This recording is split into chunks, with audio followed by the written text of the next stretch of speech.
अऊज़ु बिल्लाहि मिनश शैतानिर रजीम। बिस्मिल्लाहिर रहमानिर रहीम। प्यारे बच्चों, अस्सलामु अलैकुम व रहमतुल्लाहि व बरकातुहू।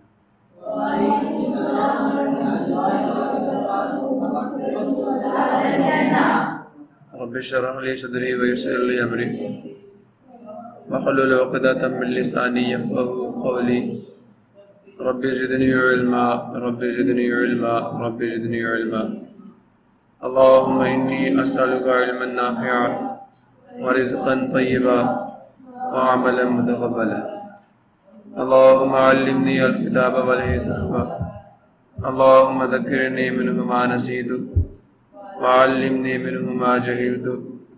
अल्लाहुम्मा खुज़ बियदी। प्यारे बच्चों, आज हम लोग physics 9th class chapter number 1 का लेक्चर नंबर 24 स्टार्ट करने जा रहे हैं। And today we are going to start the exercise. ठीक है, तो बच्चों बुक में एक चीज़ जो मैं आपको बताना चाहता हूँ वो ये कि अगर आपसे कोई बंदा पेपर में ये पूछ ले कि लेबॉर्ट्री सेफ्टी इक्विपमेंट्स के नाम लिखे, तो ये आपको पता होना चाहिए कि school laboratory must have safety equipment such as. एक स्कूल की जो लेबॉर्ट्री है, जो उसकी तजर्बागाह है, मस्ट हैव, उसमें ज़रूर होने चाहिए सेफ्टी इक्विपमेंट्स, हिफाजती आलात such as waste disposal basket, waste को डिस्पोज करने के लिए या ठिकाने लगाने के लिए जो बास्केट होती है, डस्टबिन जिसे कहते हैं। फायर एक्सटिंग्विशर, सिलेंडर्स आपने भी नीचे बेसमेंट में पड़े हुए देखे होंगे रेड कलर के। तो ये बच्चे आग बुझाने वाला एक सिलेंडर होता है जिसमें कार्बन डाइऑक्साइड गैस होती है। फायर अलार्म ये एक डिवाइस है, जब आग लगती है तो ये बजना शुरू कर देते।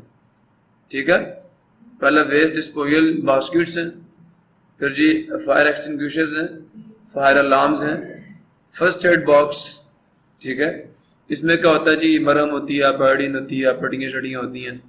ठीक है, मतलब कि जब किसी को कोई एक्सीडेंट हो जाए तो उसको फौरी तौर पर जो आप तिब्बी इमदाद दे सकते हैं उसके लिए। सैंड एंड वाटर बकेट्स, रेत की बाल्टियां भी होनी चाहिए और पानी की बाल्टी भी होनी चाहिए। Fire blanket to put off the fire, आग को बुझाने के लिए भी कंबल मौजूद होना चाहिए।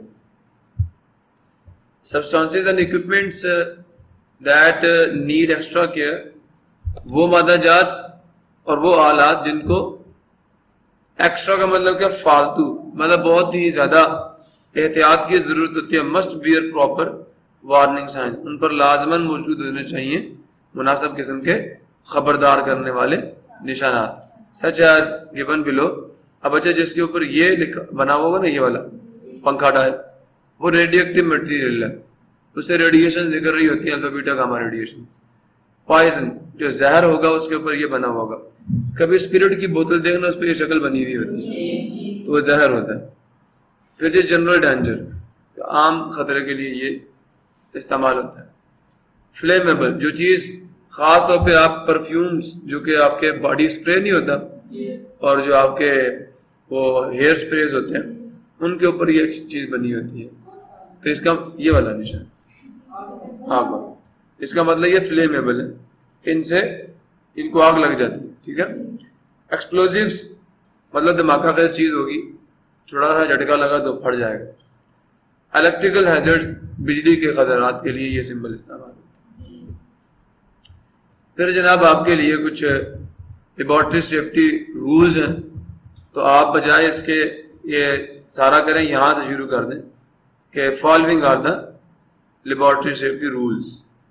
Number 1, do not carry out any experiment without the permission of your, अपने टीचर की इजाजत, डू नॉट कैरी आउट, मत कीजिए। कैरी आउट का मतलब करना, सर अंजाम देना। एनी एक्सपेरिमेंट, कोई भी तजर्बा, विदाउट, बगैर the permission of your teacher, अपने टीचर की इजाजत। डू नॉट ईट, मत खाइए। ड्रिंक, पिए, प्ले, खेलिए, और रन या भागिए इन द लेबॉर्ट्री, मतलब लेबॉर्ट्री में जाके आपने ना खाना पीना ना भागना। क्यों बच्चे, वहां पे जैसे मैंने अभी पीछे बताया, एक्सप्लोजिव मटेरियल्स भी पड़े होते हैं, इनफ्लेमेबल मटेरियल भी पड़े होते हैं, रेडियो एक्टिव मटेरियल्स भी होते हैं, इलेक्ट्रिसिटी की वायर्स भी होती हैं। तो अगर कोई आपने उल्टा सीधा काम कर दिया, खुद तो मरेंगे, उस्तादों को भी साथ लेकर मरेंगे। तो इसलिए अगर उस्ताद की परमिशन लेकर जाएंगे। दूसरी चीज बेटा, हो सकता है वहां पे गंदी गैसेस मौजूद हो, तो केमिकल जो चीज आप खा रहे हो उसको लग जाए और आपकी मौत वाकई हो जाए। तो जब भी लेबोरेटरी में जाएं, कोशिश करें कि वहां पे मत खाइए पिए, मत खेलिए और मत भागिए। रीड द इंस्ट्रक्शंस केयरफुली, उन हदायत को एहतियात से पढ़िए, गौर से पढ़िए। टू फेमिलियराइज, क्या फेमिलियराइज, फेमिलियर का क्या मतलब होता है? फेमिलियराइज क्या मतलब है? अपने आप को वाकिफ करना। उन हदायत को लाजमी पढ़िए। To familiarize yourself with the possible hazards, क्या करने के लिए? अपने आप को आगाह करने के लिए। योरसेल्फ, अपने आप को, विद द पॉसिबल हैजर्ड्स, जो मुमकिन खतरात हैं उनसे। बिफोर हैंडलिंग इक्विपमेंट्स, इससे पहले कि आप जो आलात हैं उनको इस्तेमाल करना शुरू कर दें या उनके साथ कोई मामला करें। एंड मटीरियल्स माना जाता, handle equipments and materials with care. जितने भी वहां पे बेटा इक्विपमेंट्स हों, आलात हों और जो माता जात हों, उनको बड़ी एहतियात के साथ हैंडल कीजिए। ठीक है जी। Do not hesitate to consult your teacher, मत हिचकिचाइए, मत शर्माइए। टू कंसल्ट, क्या करने में? मशवरा करने में, पूछने में। टू योर टीचर, अपने उस्ताद से। In case of any doubt, किसी भी शक की हालत में। शक को तो टीचर से पूछ के करो, बगैर शक के कोई काम। अगर शक है तो टीचर से पूछ के करो, समझ आए? Do not tamper with the electrical appliances, छेड़छाड़ मत कीजिए। टेम्पर का मतलब छेड़छाड़। विद द इलेक्ट्रिकल अप्लायंसेस, बिजली के जो आलात हैं उनके साथ। एंड अदर फिटिंग्स, और जो दूसरी वहां पे लगी हुई अशियां हैं। इन द लेबोरेटरी में। रिपोर्ट एनी एक्सीडेंट, डरना नहीं है। अगर कोई एक्सीडेंट हो जाए तो फौरन आगाह कीजिए। और इंजरीज या कोई जख्मी हो जाए, इमीडिएटली फौरन टू योर टीचर, अपने उस्ताद में। क्लियर हुआ? सब बच्चे अब हम एक्सरसाइज पे चलते हैं। ये मैं पूछ सकता हूँ आपसे पेपर में, so you have to take care about that. Summary है आपकी?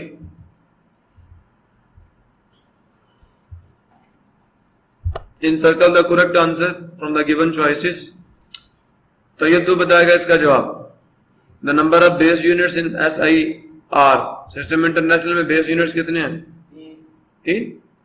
बेस क्वांटिटीज कितनी है? सिस्टम इंटरनेशनल में बेस क्वांटिटीज कितनी है? चल कमांडो बता दे। तूने ये चैप्टर पढ़ा है?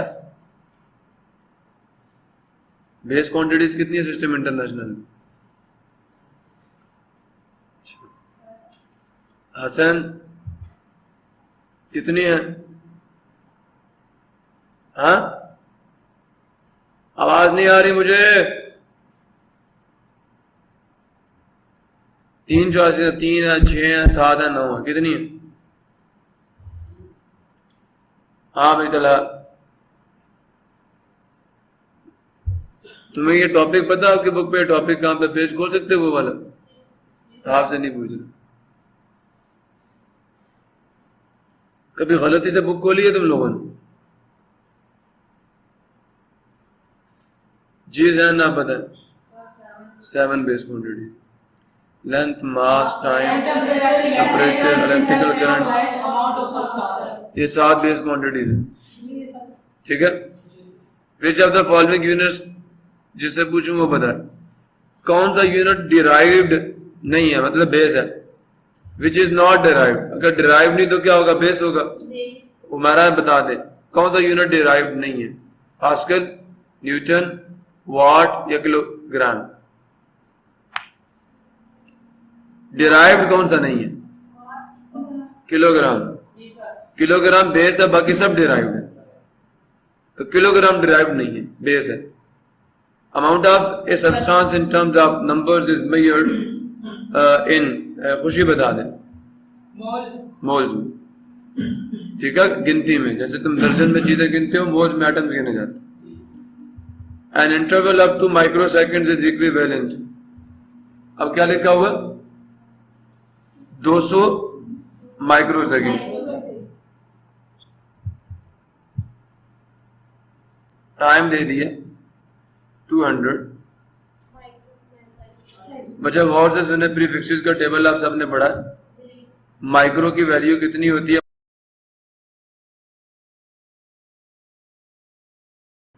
-6। ठीक है, लिख लो। Time is equal to 2 multiply 200। यहां इसकी वैल्यू आएगी कितनी? -6 सेकेंड। अब बेटा गौर करो, 10 की पावर -6 का मतलब समझते हो? क्या मतलब? चलो देखें, 200 को साइंटिफिक नोटेशन में लिखो तो क्या आएगा? 2 + 2। देखिए डेसिमल पॉइंट यहाँ पे है, यहाँ पे लेके जाना है, 2 प्लेसेस राइट साइड पे ना डेसिमल पॉइंट, इस बार +2 आ गया। सुन रहे हो? ये तो सिखाया था आपको मैंने। देखिए 200 था ना, डेसिमल पॉइंट यहाँ पे आएगा पॉइंट, तो 2 प्लेसेस राइट पे है, तो 2 के पावर +2 आ जाए। 10 की पावर +2 मल्टीप्लाई 10 की पावर -6। बेसिस सेम हो, पावर क्या होती है? -2 -6 सेकेंड्स। अच्छा देखो -4 आंसर आ जाएगा, ये आंसर। अब आप चेक कर लें जी, ये है, ये है, ये है, ये क्लियर हो गया? नहीं हुआ? जिसको नहीं हुआ पूछे मुझसे। Next, which of the following is the smallest quantity? इन सब में सबसे छोटा कौन सा, स्मॉलेस्ट कौन सा? बेटा हम उस वक्त तक नहीं बता सकते जब तक हम लोग इन सब को एक यूनिट में कन्वर्ट ना कर दें। समझ आया नहीं है? ये मिली है, इसकी वैल्यू पुट करो, माइक्रो है, इसकी वैल्यू पुट करो, नैनो है, इसकी वैल्यू पुट करो, तो सब जब ग्राम में आ जाए फिर कंपेयर कर सकते हैं। ठीक है, तो 2 मिलीग्राम था, ऐसा ही है, ये बराबर आ जाएगा 2 मल्टीप्लाई 10 की पावर -3 ग्राम। ठीक है जी, अब गौर करते जाइए। अगर ये साइंटिफिक नोटेशन में लिखा हुआ ना, इसको कॉमन नोटेशन में डालूंगा तो पॉइंट कहां पे? यहाँ पे 10⁻³ का मतलब यह कितनी प्लेसेस पीछे जाना? लेफ्ट साइड में 1 2 3, आंसर आ जाएगा 0.002 ग्राम, तो 2 मिलीग्राम इसके बराबर। क्लियर हो गया? उसके बाद क्या है? 100 माइक्रोग्राम। तो बच्चे ये लो 100 माइक्रोग्राम, 100 एज इट इज आ गया, मल्टीप्लाई 10 की पावर -6 7 ग्राम आ गया। माइक्रो की वैल्यू 10⁻⁻6 होता है, मेंशन करें। मिली 10 की पावर -3 होती। क्लियर हुआ? अब अच्छा देखें, 100 का 10 की पावर 2। ठीक है, समझ आ रहा है? बेसिस सेम पावर 10 की पावर -4 ग्राम आ गया।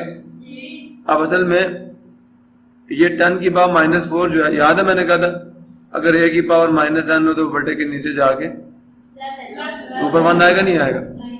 अब जब ये नीचे जाएगा तो 1 डिवाइडेड बाई 10 की पावर कितना आ जाएगा? +4।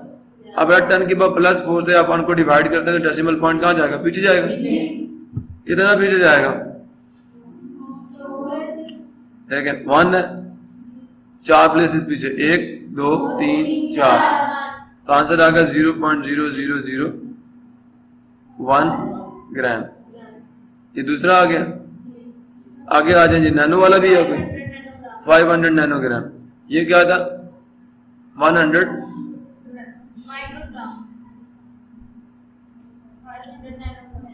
नैनो क्या होता है?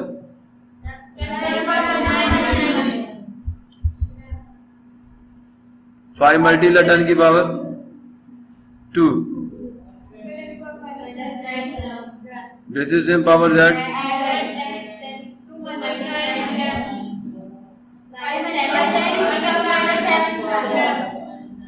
अब अच्छा 10 की पावर -7 है, तो 5 के डेसिमल पॉइंट यहाँ पे 7 प्लेसेस पीछे जाना है। कितने? 1 2 3 हो गया, 1 2 3 4 5 6 7।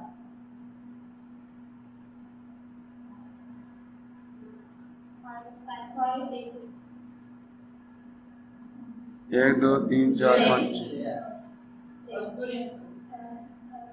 ये 500। अब आप कंपेयर कर लें। सबसे छोटा उसने पूछा, स्मॉलेस्ट सबसे छोटा, एक है 0.01 ग्राम, एक ये है, और एक पीछे आता है 0.002 ग्राम।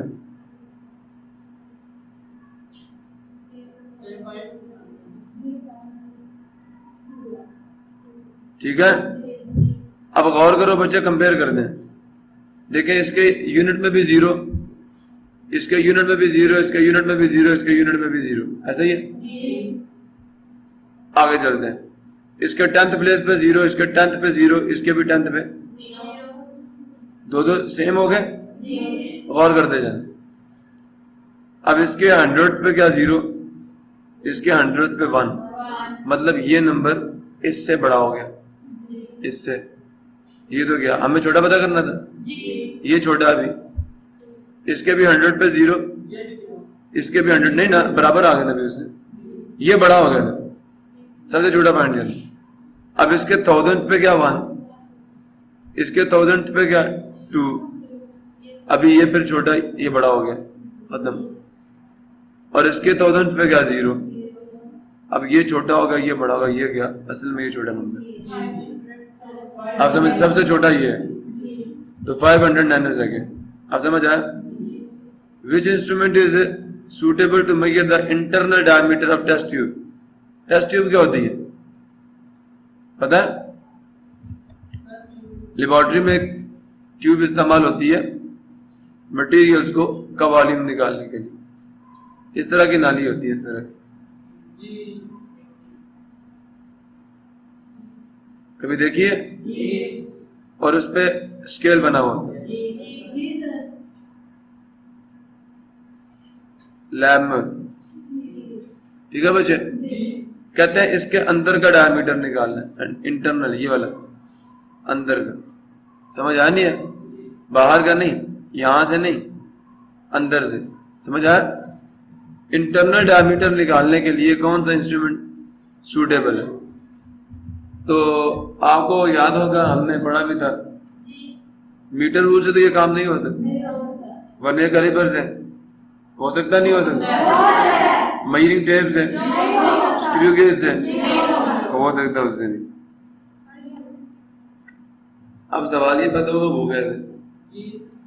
तो इंटरनल डायमीटर निकालने के लिए जो स्क्रू गेज यूज होता है वो इस तरह का नहीं होता जो आपको बुक पे दिखाया गया। जो आपके बुक पे आपने देखा वो एक्सटर्नल डायमीटर निकालने के लिए, जो इंटरनल डायमीटर निकालने के लिए होता है ना स्क्रू गेज, वो किसी और किस्म का होता है। समझ आ रही है? नहीं आ रही। सो फिलहाल के लिए vernier caliper is the true choice,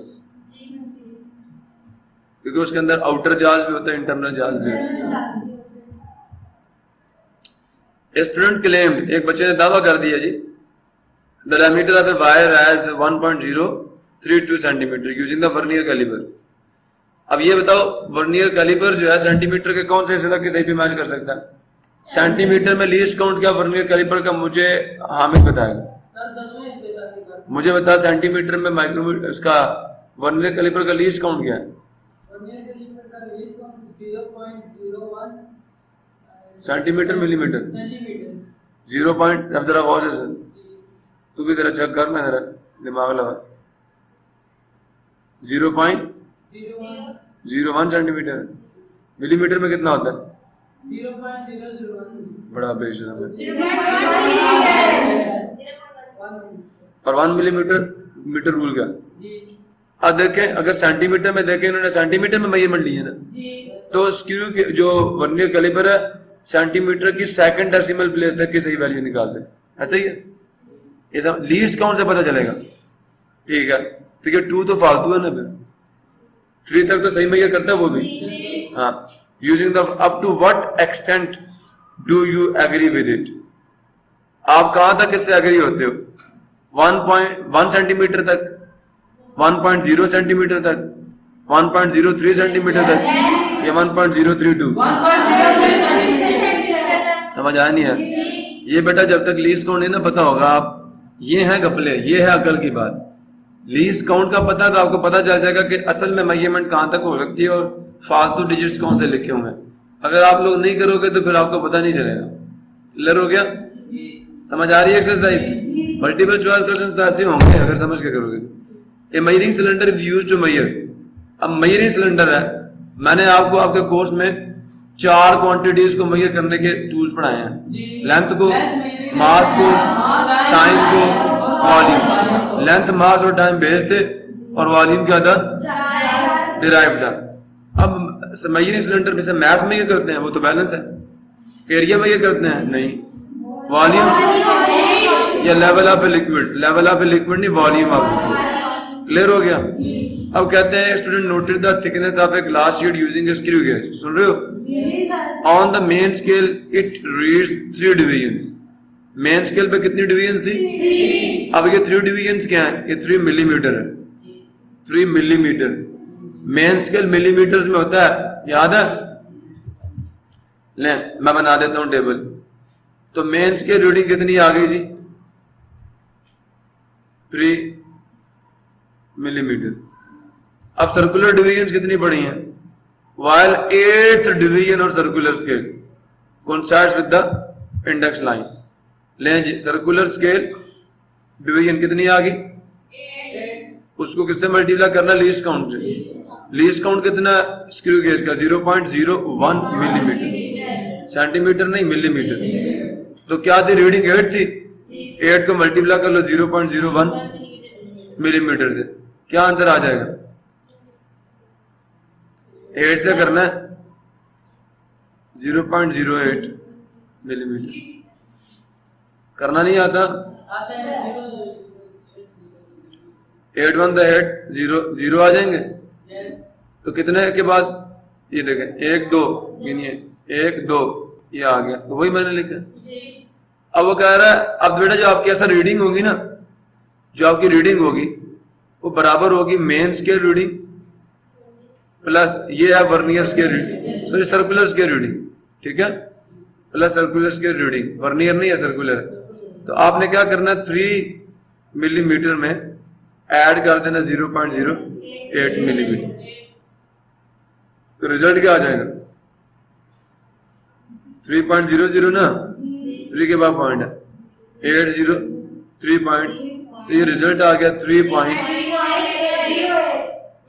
millimetre. अब उन्होंने सेंटीमीटर में किया बेटा, इसमें 3.8 सेंटीमीटर नहीं, तो यही है ना, मीटर नहीं है, मिलीमीटर है ये जी। समझ लिया बच्चे? जो आपका माइक्रोमीटर स्क्रू गेज है, मुझे फिर उसकी पिक्चर खोलनी पड़ेगी।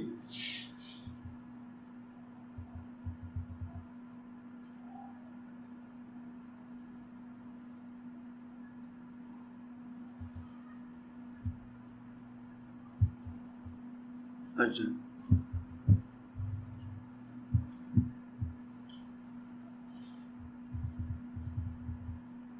ये देख रहे हो? नजर आ रहा नहीं आ रहा? ये बेटा कह रहा है ये है आपका मेन स्केल।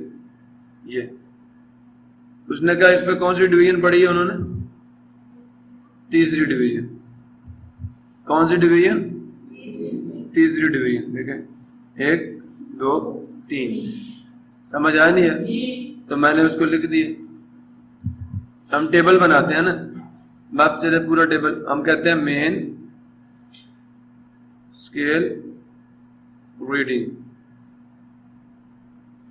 ठीक है, वो यहां आएगी। फिर होता है circular scale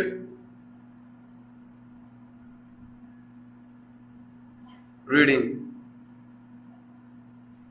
multiply least count कितना होता है इसका? तो बेटा उन्होंने जो आपको यहां मेंस की रीडिंग दी थी,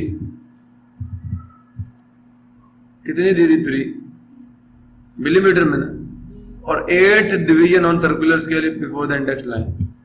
अब यहां पे जो आपको नजर आ रहा है, इसके सामने देखें कौन आ रहा है? 35 36, 37। लेकिन जो सर्कुलर स्केल डिवीजन आपकी सवाल में, उसके साथ यहाँ तो 3 मिलीमीटर आ जाएगा ना मेंस की रीडिंग। सर्कुलर स्केल डिवीजन कौन सी आ रही है? 8। तो 8 को मैं किससे मल्टीप्लाई करूंगा? 0.1 मिलीमीटर से। आंसर आ जाएगा 0.0। अब बेटा जो आपकी रीडिंग है ना, वो इन दोनों के सम के बराबर होती है। तो मैंने क्या किया, 3.00 में 0.08 को ऐड कर लिया, तो आंसर आ गया 3.08 मिलीमीटर। यही है ये तरीका बेटा स्क्रू गेज से रीडिंग निकाल। स्क्रू गेज से मेंस की रीडिंग आपने पढ़ लेनी है, वो नोट कर लेनी है कॉलम में। फिर सर्कुलर स्केल डिवीजन जो कि इंडेक्स लाइन के सामने, उसे पढ़ के किससे मल्टीप्लाई करना? लीस्ट काउंट से। तो ये सर्कुलर स्केल रीडिंग आ जाएगी। अब इन दोनों का सम जो होगा ना, इन दोनों का, वो आपकी जो लेंथ, जो आपका ऑब्जेक्ट है, उसका डायमीटर है, उसकी लेंथ है, जो भी आपने निकालनी है। ठीक है। तो यहां मैंने अब आपको आपकी यहाँ पे एक आया कि जो राइट चॉइस है वो 3.08 मिलीमीटर हमने निकाली है, तो वो वही है। ठीक है। अब नहीं समझ आया? नेक्स्ट चलते हैं। तो इट्स थिकनेस, उसकी थिकनेस कितनी है जी? 3.08 millimetre. Significant figures in an expression are. Significant figures होती है किसी भी एक्सप्रेशन में, वो क्या होती है? All digits, all the accurately known digits. Yes yes yes, all the accurately known digits. लेकिन अभी हमने इसको यस नहीं करना, ये होते हैं all the accurately known digits and the first doubtful digit. देखा? फिर all the accurately known digits and all doubtful digits. नहीं, सी चॉइस राइट है। डेफिनेशन पूरी है ना? ऑल द, ये आपकी डेफिनेशन आ गया, all the accurately known digits and the first doubtful digit in an expression. In an expression are called significant figures. Clear हुआ? अब आपसे सवाल, what is the difference between base quantities and give 3 examples in each case. दे सकते हो? मैंने आपको उसका टेबल बनवाया हुआ, याद है ना? हाँ, तो ये क्या करते हैं बेटा, फर्क बताना ना दोनों का। तो हम टेबल बनाएंगे, इधर लिखेंगे बेस क्वांटिटी,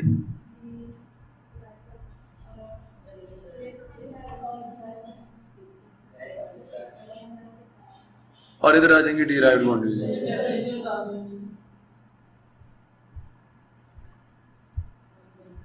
ऊपर हेडिंग देनी है डिफरेंस।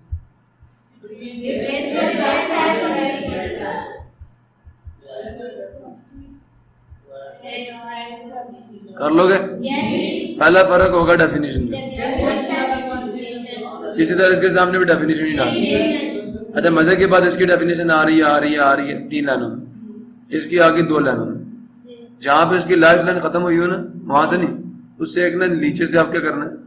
दूसरा पॉइंट। दूसरे पॉइंट में क्या बताओगे? बस। चलें जी,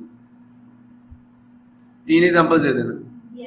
1 2, बेस में लेंथ आ जाएगी, मास आ जाएगा। डिराइव्ड में क्या दोगे? Area, volume, density, speed, velocity, acceleration, force, pressure, बहुत सारी चीजें।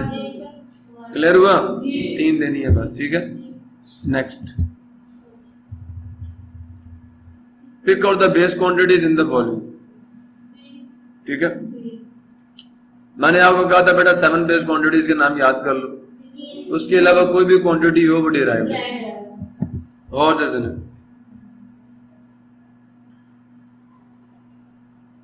हमने करना क्या है? बेस क्वांटिटी चुननी है ना। आंसर बेस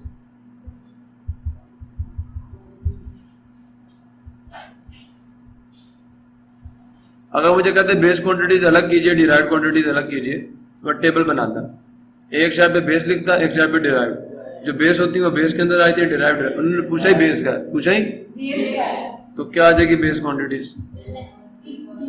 जूल नहीं है, न्यूटन नहीं है, किलोग्राम है, हर्ट्ज नहीं है, मोल है, नहीं है, नहीं। तो किलोग्राम, मोल, एम्पेयर, मीटर, केल्विन।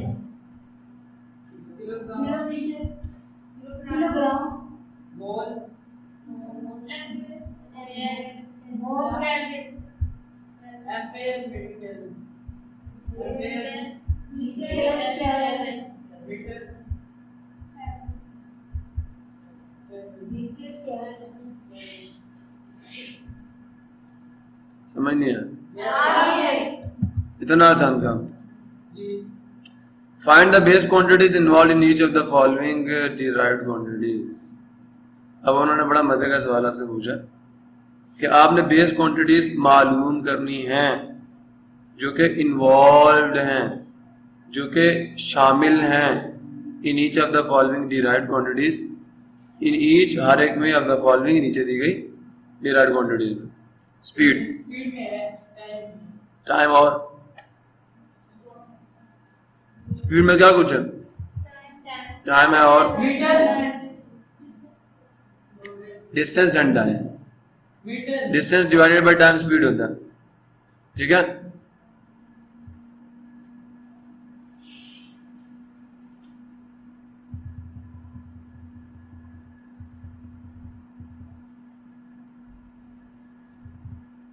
ये पहले तो है ना, इधर देखें, मैं आप इसका आंसर देता हूं।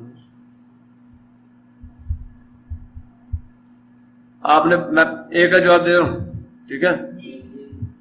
किसका? ए का। Speed is defined as, speed is equal to distance covered divided by time. Covered COVE divided by time. ठीक है। अब डिस्टेंस क्या है? लेंथ है ना, लेंथ है, टाइम है। ये लेंथ है और ये टाइम है, ये लेंथ है और टाइम है। नहीं समझ आया? तो आपने क्या कह देना? हैंस। अब क्या? उन्होंने बेस क्वांटिटीज पूछा था, बेस यूनिट्स पूछा था। और क्वांटिटीज पूछा, यूनिट्स नहीं पूछा। तो आपने ये लिखने के बाद कहना हैंस बेस क्वांटिटीज आर, नहीं बेटा, quantities involve in speed are as follows. Number 1 length, number 2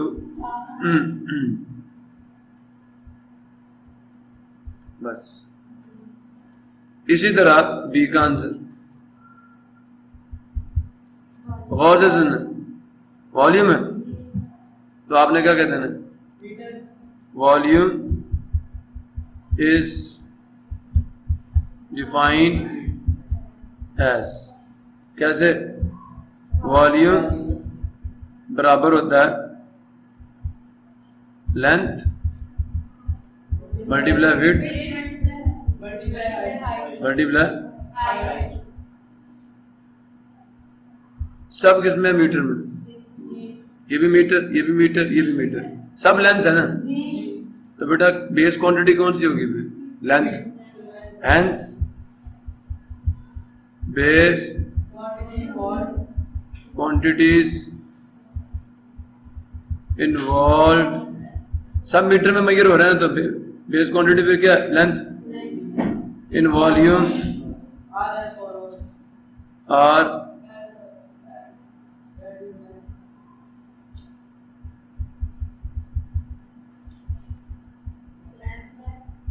बस।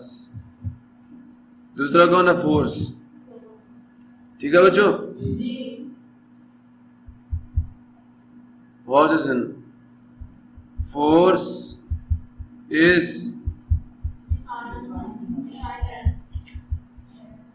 सुनो, फोर्स बराबर होती है मास मल्टीप्लाई एक्सेलरेशन। ये एक्सेलरेशन जो होता है ना, ये बराबर होता है स्पीड डिवाइडेड बाय स्पीड या वेलोसिटी। असल में वेलोसिटी, स्पीड वेलोसिटी एक ही चीज है, मल्टीप्लाई 1 डिवाइडेड बाय टी। सुन रहे हो नहीं सुन रहे? आप और से सुनना, स्पीड किसके बराबर है? तो क्या आ जाएगा? एस बटा टी स्क्वायर। सुन रहे हो? ये होता है एक्सेलरेशन। तो असल में फोर्स क्या? मास multiply distance divided by time का स्क्वायर। याद रखोगे? ये है बेटा, इंशाल्लाह जब आगे वाला चैप्टर्स पढ़ोगे तो तुम खुद लिखोगे इसे, क्योंकि अभी आपने आगे नहीं पढ़ा ना, उन्होंने वक्त से पहले पूछ लिया, मुझे आपको बताना जरूरी था, तो बस यहां तक समझ आ गया। हैंस बताएं बेस क्वांटिटीज कौन सी हैं? Hence base quantities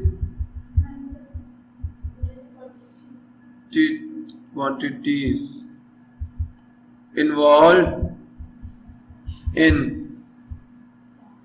force are as follows. Number 1 क्या बचा? Mass, length, number 2 length, number 3 time. आगे वर्क है, तो आपने कहना वर्क इज क्या? ये डी है, डिफाइंड एज वर्क बराबर होता है फोर्स मल्टीप्लाई डिस्टेंस मल्टीप्लाई, सुन रहे हो? एस। अभी तुमने पहले लिखा फोर्स क्या थी? फोर्स बराबर होती है mass multiply distance divided by time का स्क्वायर। तो फोर्स की जगह पे क्या आ जाएगा? मास सेकंड नहीं, डिस्टेंस बेटा, S divided by time square multiply फिर distance, distance multiply distance, distance का स्क्वायर आ जाएगा। मास मल्टीप्लाई डिस्टेंस का स्क्वायर डिवाइडेड बाय, ये एस जो है ये डिस्टेंस है, ये डिस्टेंस है, ये सिंबल है डिस्टेंस। तो मुझे बताएं वही ना, ये मास ये लेंथ है ना, डिस्टेंस लेंथ ही तो है, और ये टाइम।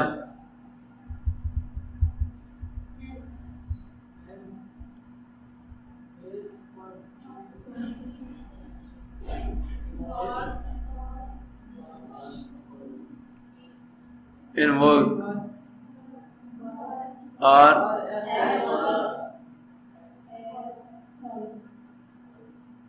कौन कौन सी? नंबर 1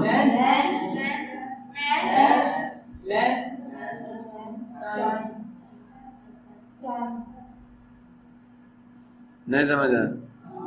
सही जवाब मिल गया चारों का? चलें जी, अब इसको लिख भी लीजिएगा। Estimate your age in seconds. अपनी उम्र को सेकंड्स में लिखिए। कितनी है पता आप लोगों? कितनी होती? हाँ जी, चलो कोई बच्चा बताए अपनी एज, सबसे ज्यादा जिसकी एज होगी उसकी एज निकालो। 17 सर। मेरी 17। और कौन है 17 वाला? 17 और कोई है 17? गर्ल्स 18 क्या दो? लड़कियां एज छुपाती हैं वैसे। 18 और 18 1, 18 2, 18 3, बस खत्म। क्वेश्चन नंबर क्या? 1.5। Suppose not. Answer.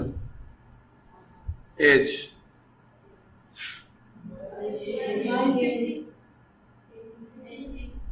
Years. YERS years. ठीक है? ये बताओ एक साल में कितने दिन होते? 365 दिन। अब मैं लिखने जा रहा हूँ, मैं लिख सकता हूँ 18 multiply 1 year. Yes sir. Because 1 year में कितने दिन होते हैं? 365। पक्का? लो पकड़ो।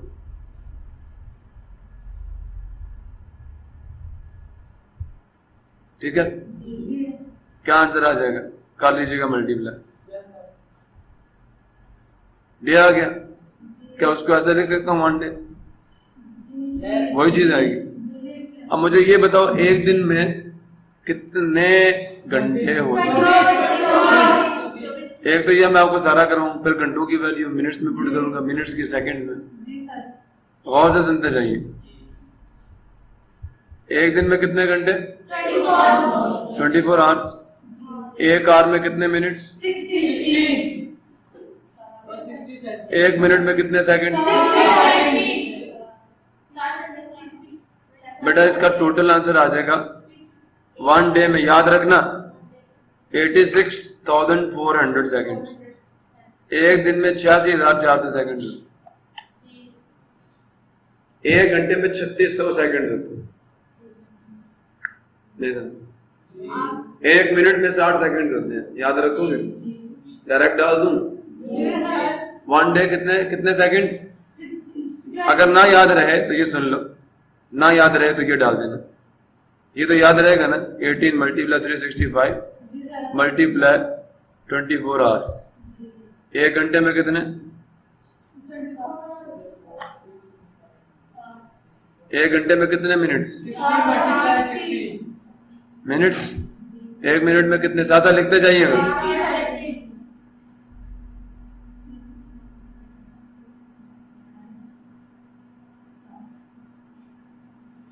ठीक है जी, इन सबको मल्टीप्लाई कर लो। मैं अगर यहाँ पे लिखता ना, मैं अगर कन्वर्ट करता तो मैं कहता 18 मल्टीप्लाई 365 मल्टीप्लाई 86,400 सेकेंड्स। इसका मल्टीप्लाई कर लो, आपको आपकी एज 18 साल वाले बच्चे की एज आपको सेकंड में पता चल जाएगी। ओके, कोई इशू? समझ आ गया? अब हर बच्चा अपनी अपनी एज लिख के मुझे चेक करवाएगा। यस जी जी। कहां से यहां से समझ नहीं आया? यहां से देखिए 65 365 लिखा ना, 365 को 1 से मल्टीप्लाई करो तो यही बनेगा, 7 डे आ जाएगा। तो मैंने असल में 1 डे की वैल्यू पुट करनी थी ना, इसलिए 1 डे डाल दी। अब 1 डे की वैल्यू क्या? 24 आवर्स मैंने सामने डाल दी, बिकॉज डाल दी। फिर 1 आवर की क्या वैल्यू होती है? मिनट्स में। आवर से मिनट्स में जाएंगे ना। देखिए मैं सालों से दिनों में आया, दिनों से घंटों में आया, घंटों से मिनटों में आया। आप समझ आए? किसी को इशू? अब ठीक हो गया? उसके बाद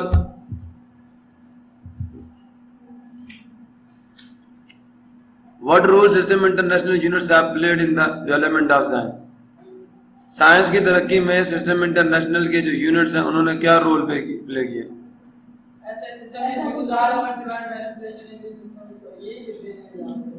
मैं आपसे ये पूछ रहा हूँ, इन्होंने क्या किरदार अदा किया इन the development of science, science की तरक्की में? तो आप क्या लिखेंगे? अच्छा, कहाँ से पढ़ रही? पढ़ो। इसकी हेडिंग क्या दोगे? हेडिंग एक मिनट।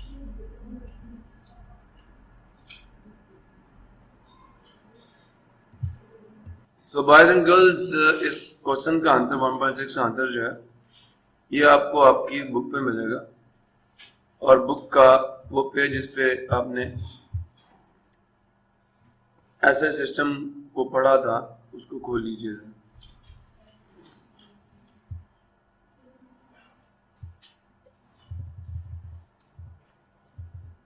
प्रीफिक्सेस थी, इससे पीछे था जी सिस्टम इंटरनेशनल। देख रहे हैं 1.3 टॉपिक आपका, पेज नंबर आपका जी 8। तो जनाब अली यहां से देखें, मैंने आपको बताया था, हाँ, system international have provided us a commonly acceptable system. यहां system international have provided as a commonly acceptable system of units, ठीक है,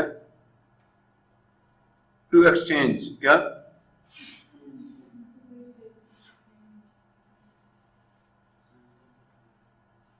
technical information all over the world. ये commonly acceptable system of units, यहां से ये जो मैं underline करूं, a commonly acceptable system of units to exchange the scientific and technical information all over the world। अब इनको लिख के भी दो, गूंगे बैठे हुए हैं, SI system, लिख लो, have provided us a commonly acceptable system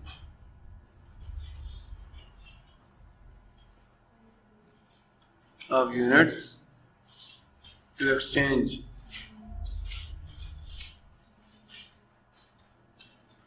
scientific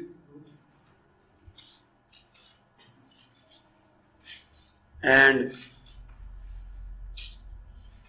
technical information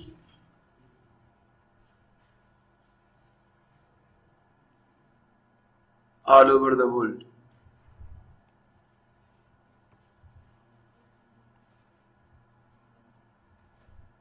ये रोल है जी इसने में एक ऐसी ग्लोबल लैंग्वेज प्रोवाइड कर दी है जिसके जरिए से पाकिस्तान में अगर कोई साइंटिफिक इंफॉर्मेशन या टेक्निकल इंफॉर्मेशन मौजूद है तो वो अमेरिकन को उसी टाइम समझ आ जाएगी, उसको कन्वर्जेंस की जरूरत नहीं पड़ेगी। ये इस सिस्टम इंटरनेशनल ने हमें एक ग्लोबल साइंटिफिक नॉलेज या लैंग्वेज प्रोवाइड की है to exchange the scientific and technical information. Problem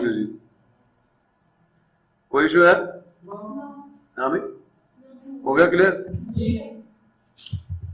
सुनो जी, नेक्स्ट क्वेश्चन है जी आपके कि what is meant by vernier constant, जो आप दे चुका हूं नोट्स के अंदर। What do you understand by zero error of measuring instrument बता चुका हूं। That type of error which arises due to in which the zeros of two scales do not, यहाँ वर्नियर स्केल नहीं करना, in which zeros of two scales do not coincide with each other. Zeros of two scales do not coincide with each other is called the zero error of an instrument. Clear हुआ? Why is the use of zero error necessary? Zero error का जो इस्तेमाल है वो क्यों जरूरी है? जवाब दीजिए। Why is the use of zero error necessary? बताएं जी। In measuring instruments, the use of zero error is necessary in a measuring instrument to get the correct value of what? नहीं बस यहाँ से the use of zero error is necessary in a measuring instrument to get value of measurement, MEASU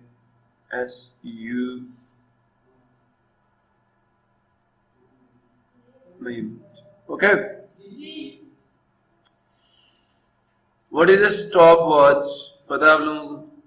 An instrument which is used to measure the time interval.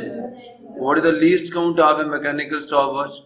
Mechanical stopwatch का least count 0.1 you have used in your laboratory.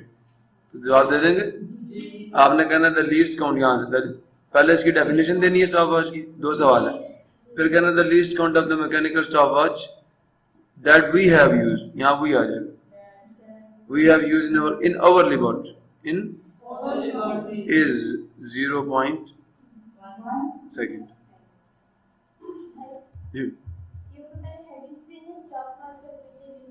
Stop watch की heading दे के उसकी definition लिखी और फिर नीचे आपने दूसरे सवाल का जवाब दे देना, the least count of the mechanical stopwatch. जी बच्चे, की डेफिनेशन नहीं देनी, लीस्ट काउंट बताना किसका 0.1 सेकेंड, डेफिनेशन नहीं देनी। Why do we need to measure extremely small interval of time? Why do we need, मैंने इसका जवाब लिखा है, we need to measure small intervals of time, small interval of time, delta t and delta t in order to get the more accurate results we need to measure small intervals of time. सवाल है, what is meant by significant figures of a measurement? बात समझ आया? Significant figures का क्या मतलब आज notes में भी बता देना। Are the accurately known digits and the मैंने ऑब्जेक्टिव में भी आपको बताया, ठीक है। आप an expression are called the significant figures. How is precision related to the significant figures in a measured quantity. क्या कह रहे हैं कि हाउ किस तरह प्रिसीजन या प्रिसीजन का क्या रिश्ता है सिग्निफिकेंट फिगर्स के साथ इन ए मेजर्ड क्वांटिटी। एक मेजर्ड क्वांटिटी में सिग्निफिकेंट फिगर्स के साथ प्रिसीजन का क्या ताल्लुक है, क्या जवाब दोगे? The greater the number of significant figures, the greater precision. ये more significant figures mean greater precision. आपके बुक के पेज नंबर 24 पे जहां रूल्स बताए वहां ऊपर नहीं समझ आया? Yes, sir. क्या लिखा आपने? The greater the significant is more significant figure means greater precision and vice versa. And vice versa versa, vice versa. Okay, हाँ 21 है 24, आई डोंट नो। हाँ 21 वाइस वर्सा।